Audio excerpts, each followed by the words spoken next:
Hey guys, so today's video is going to be a little bit different. I'm going to be reading Christina's Law, written by Bria Kelly from season 6 of The Voice, Christina's season.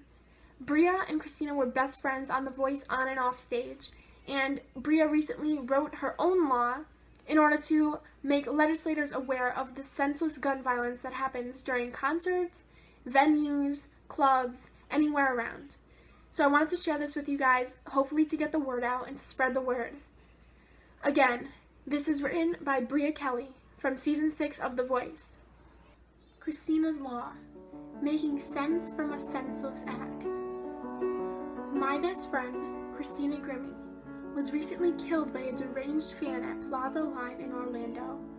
The grief, hurt, and anguish of this senseless act has been devastating not only to her family, whom I and my family met while on The Voice, but also to my family and friends, and her millions of fans worldwide.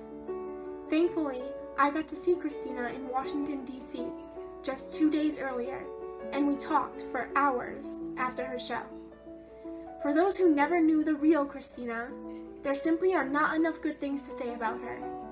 Talented, sweet, thoughtful, religious, beautiful, respectful, funny, and a goofy knucklehead are ones that come to mind. What makes her undeserved loss of life even harder to accept is the fact that the situation which Christina found herself in was totally preventable. Christina would still be alive if not for the lack of two common security measures: guards at the entrance with metal detector wands, and an armed security guard, not only stage side during the performance, but also at her side during the meet and greet. Metal detector wands cost about $150, and the Plaza Live employed unarmed security guards who could have screened people before entering.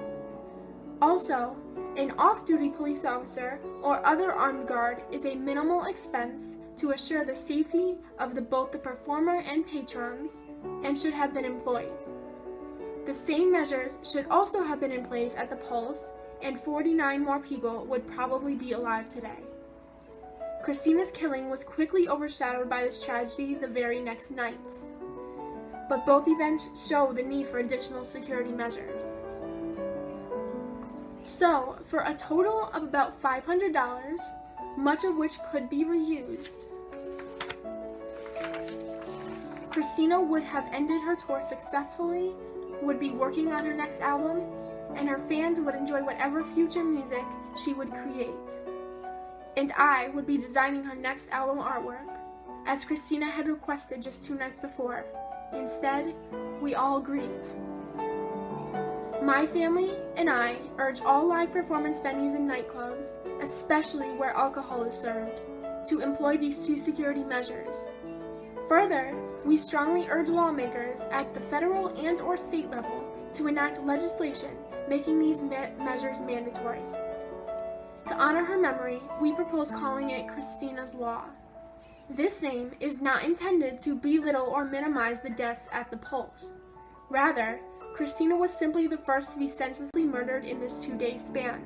We will not resolve our country's gun control issues anytime soon. So instead, these measures can be put into place immediately, at little cost, to help prevent further loss of innocent life.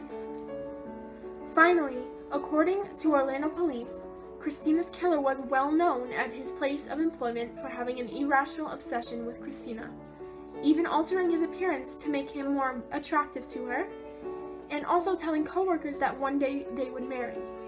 According to some published reports, his sole friend in the world stated that the killer became enraged not only when he discovered that she had a real boyfriend, but also when his friend told him he had virtually no chance of marrying her. The friend reported his concerns to the killer's supervisor, but apparently they did not contact authorities. If the friend or coworkers had done so, there was a chance the authorities could have contacted the Orlando police or her management team to take precautions. Please, if you have any knowledge of anyone with a similar obsession with any performer, or someone plotting carnage at a nightclub, please call your local authorities and tell them of your concern. The only way to turn this monstrous negative into something positive is to take the necessary action to help ensure that it never happens again. Only in that way can we truly honor Christina's short life. So please write or email your legislators and urge them to support Christina's Law. Thank you. Together we can make a positive change. Bria Kelly, Season 6, The Voice, Christina's Law.